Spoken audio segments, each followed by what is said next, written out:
भगवान की जय। महाराज, आपने अभी दृश्य में सुदामा चरित्र का दर्शन किया है। अब भागवत की अनुक्रमणिका में नमो धर्माय माते नमः कृष्णाय वेदसे ब्राह्मणेभ्यो नमस्कृत धर्मान भक्षे सनातना। श्रीमद् भागवत एक अद्भुत ग्रंथ है। मुक्ति और मुक्ति दोनों को प्रदान करने वाला कल्प निगम रूपी वृक्ष का पका हुआ फल है। वेद रूपी कल्प वृक्ष का पका हुआ फल है। इसमें 18,000 श्लोक हैं, 335 अध्याय है, 12 स्कंद। प्रथम स्कंद जिसमें 19 आरंभ में जो 6 अध्याय है महात्मा के, वो पद्म पुराण से लिए गए हैं। प्रथम स्कंद, द्वितीय स्कंद को अधिकारी स्कंद बताया है। प्रथम स्कंद में 19 अध्याय है।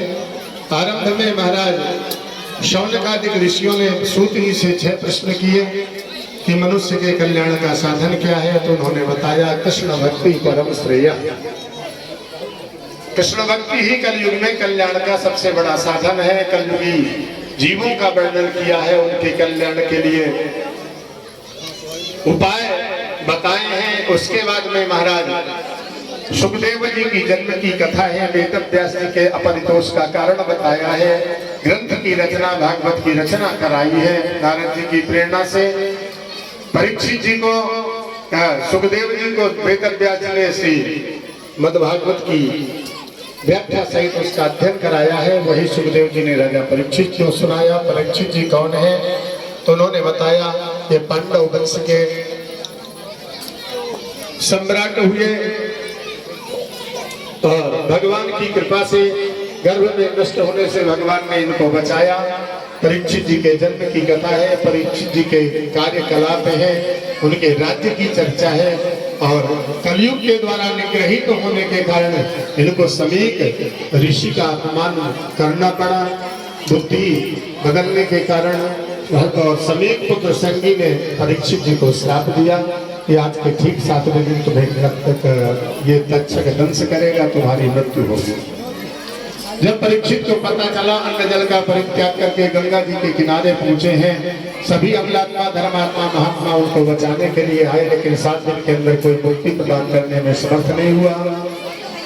तब 16 वर्षीय व्यासपुत्र श्री सुखदेव जी का आगमन हुआ है और सुखदेव जी ने राजा परीक्षित को कहा कि हम ठीक आज के 7वें दिन आपका जो है ये कर देंगे, आपको मुक्ति दिला देंगे। प्रथम स्कंद परिपूर्ण, द्वितीय स्कंद 10 अध्याय है। सभी लोग अभी बैठे रहेंगे यदि कथा सुननी है, और नहीं तो समाप्त कर देंगे 2 मिनट में। दसम स्कंद परिपूर्ण। दसम स्कंद में महाराज राजा के प्रश्न का उत्तर दिया है कि नितराम प्रियमाणानाम संशिष्टस्य मनयसा, जो जिनकी मृत्यु निश्चित है उनको क्या करना चाहिए। तब राजा से सुखदेव जी कहते हैं बरीयाने सिते प्रश्नाकृतो लोकहितम नव। आपने जो प्रश्न किया है लोक मंगल की कामना से किया है। सत्य मुक्ति क्रम मुक्ति का वर्णन किया। भागवत के 10 लक्षण बताए। द्वितीय स्कंद परिपूर्ण। तृतीय स्कंद 33 अध्याय है। परमात्मा इस संसार को कैसे रचता है। विदुर मैत्री संवाद, विदुर उद्धव संवाद के द्वारा महाराज ये वंश का वर्णन है। ब्रह्मा जी के शरीर से समस्त सृष्टि का उत्पादन है। ब्रह्मा जी के शरीर से महाराज 2 भाग हुए। स्वयं मनु और शत्रुपा, इनके 5 संतानों की चर्चा है। और इन्हीं के वंश में महाराज ध्रुव की चर्चा है। ध्रुव के बेन हुए, बेन के महाराज पृथु हुए और पृथु अर्च के द्वारा जो है महाराज इस पृथ्वी को संस्कारित किया गया। चतुर्थ स्कंद पृथु के प्राचीन अवधि हुए। प्राचीन अवधि के महाराज निरंजन उपाख्यान के माध्यम से दिव्य उद्बोधन है नारद जी का। चतुर्थ स्कंद परिपूर्ण। पंचम स्कंद में 26 अध्याय है। प्रियव्रत की चर्चा है और नाभि की चर्चा है। ऋषभ देव की चर्चा है। भवाटवी का उपाख्यान है और भूगोल खगोल का वर्णन है। नरकों का वर्णन है। पंचम स्कंद परिपूर्ण। षष्ठम स्कंद में 19 अध्याय है। आरंभ में 5 अध्यायों तक अजामिलोपाख्यान की चर्चा है। भगवान नाम की महिमा का प्रतिपादन है कि भगवान के नाम से कितना भी पापी व्यक्ति क्यों न हो मुक्ति को प्राप्त हो जाता है। बृहस्पति देव के नाराज होने की चर्चा है। इंद्र के द्वारा विश्व रूप से ब्रह्म विद्या का उपदेश है और वृत्तासुर से युद्ध का वर्णन है। वृत्तासुर चित्रकेतु था, इसका वर्णन करते हुए षष्ठम स्कंद समाप्त किया। सप्तम स्कंद में महाराज हिरण्यकशिप के वध की चर्चा है। भक्त प्रहलाद के लिए भगवान ने सिंह बन करके आए और हिरण्यकशिप का वध किया है। चारों वर्ण आश्रम धर्मों का वर्णन नारद जी ने प्रहलाद जी को सुनाया है। सप्तम स्कंद परिपूर्ण। अष्टम स्कंद में मनमंत्रों की चर्चा है। अलग अलग मनमंत्रों में भगवान ने कौन कौन से अवतार लिए उसकी चर्चा है। प्रथम अवतार हरि अवतार है जिसमें गजेंद्र की रक्षा की। दूसरा अवतार महाराज कच्छप अवतार है समुद्र मंथन के समय। और अंत में महाराज वामन अवतार है। वामन अवतार की बात राजा सत्यव्रत के लिए भगवान ने मत्स्य अवतार लेकर के भक्तों की रक्षा की है। अष्टम स्कंद परिपूर्ण। नवम स्कंद 24 अध्याय है। राजवंशों की चर्चा है। सूर्य वंश की चर्चा है। बाद में चंद्रवंश में चंद्रवंश के बड़े बड़े ख्यात प्राप्त राजाओं के नाम है, उनकी चर्चा है। नवम स्कंद परिपूर्ण। दसम स्कंद इसमें 90 अध्याय है। आरंभ के 49 अध्यायों में भगवान के जन्म से लेकर के समस्त बाल लीलाओं का वर्णन है। कालीय मोक्ष है, चीर हरण की लीला है और महाराज की चर्चा है। महाराज की चर्चा के बाद भगवान का मथुरा गमन है। वहां जाकर के कंस आदि समस्त दैत्यों का वध करते हैं और गुरु संदीपनी के यहाँ महाराज विद्या अध्ययन करने के बाद उद्धव को ब्रज में भेजते हैं। उद्धव ने ब्रज गोपियों को अपना गुरु बना करके भगवान कृष्ण से कहा कि आप बड़े निष्ठुर हैं। पूर्वार्ध समाप्त उत्तरार्ध में 41 अध्याय है। आरंभ में ही महाराज जरासंध के आक्रमण की चर्चा है। मथुरा के ऊपर द्वारकापुरी का निर्माण किया। भगवान कृष्ण और बलराम दोनों युद्ध के लिए मैदान में डटते हैं और महाराज अंत 17 बार युद्ध में जरासंध पराजित होता है। 18वीं बार कालीवन का साथ लेकर के आया है। पश्चिम से कालयवन और दक्षिण से जरासंध ने आक्रमण किया और देखते ही देखते महाराज कालयवन का वध किया है भगवान ने। और इधर जरासंध के द्वारा प्रवर्षण शैल पर चढ़ने के कारण चारों तरफ से अग्नि लगाई। भगवान ने द्वारिका में छलांग लगाई है दाऊ जी के साथ। वहां जाकर के दाऊ जी का विवाह रेवती के साथ हुआ और भगवान के विवाह की चर्चा अपने श्रवण की। भगवान के 16,108 विवाहों का वर्णन है। सुदामा चरित्र की कथा है। वेद आए हैं, स्तुति की है। और दशम स्कंद परिपूर्ण। एकादश स्कंद इसमें 31 अध्याय है। आरंभ में यदुवंश के श्राप की चर्चा। ऋषियों द्वारा यदुवंश को श्राप लगा है।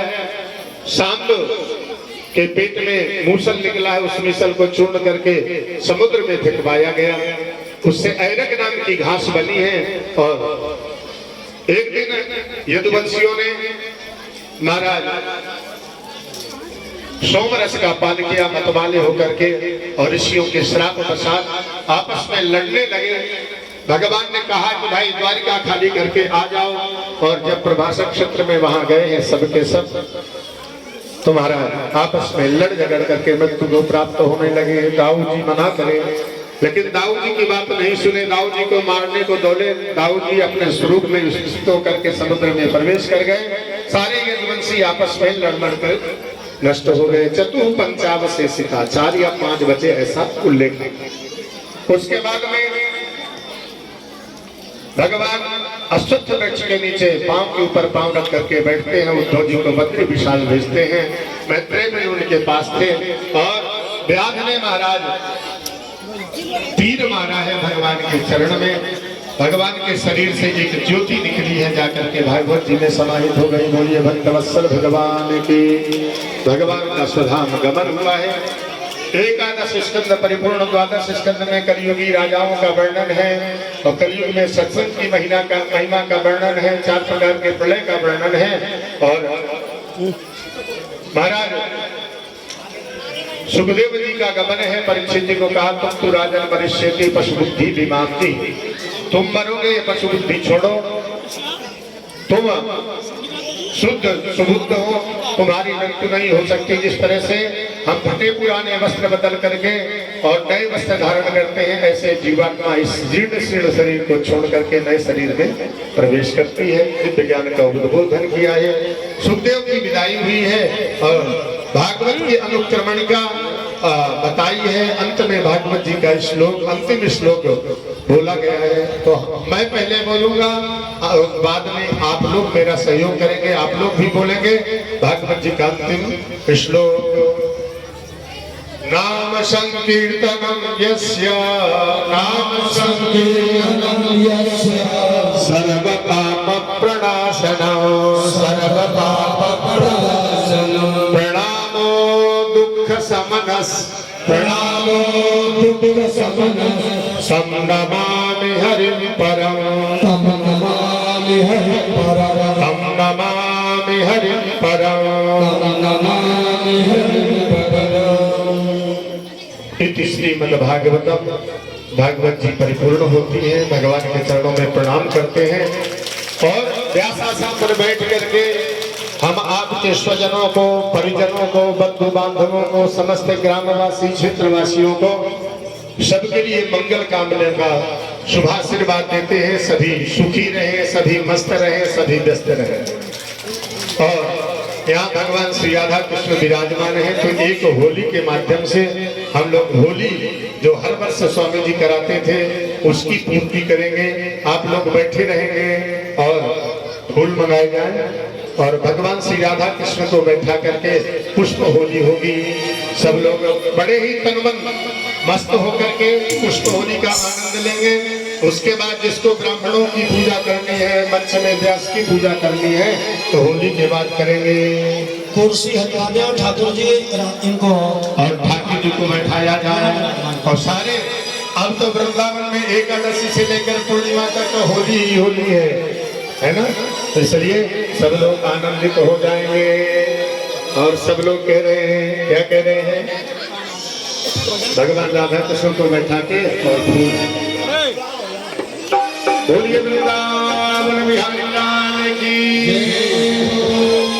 आज धीरज में होरी रे रसिया,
संगीत के बहुत ही प्यारे कलाकार कौशल जी आपको सुंदर होली श्रवण कराएंगे।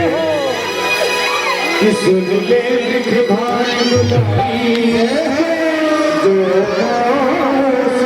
खेली होली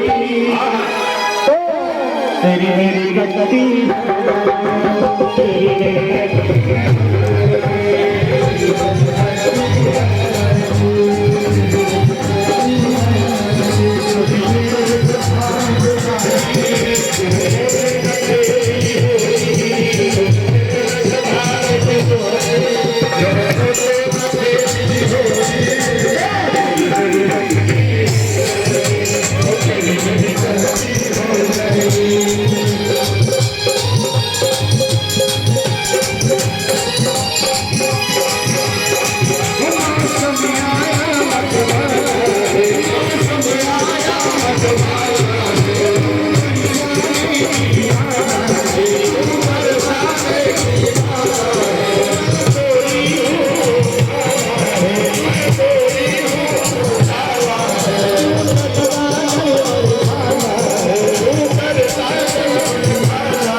एक बात पूछूं?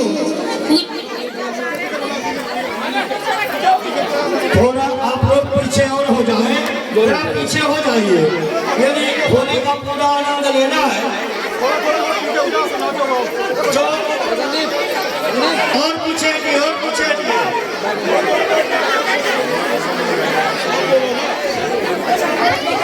अच्छा गजब कर गई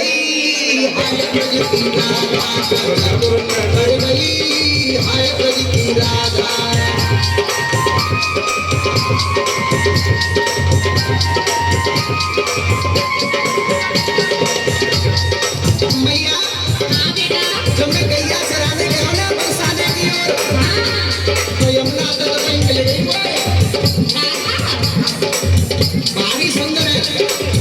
हाय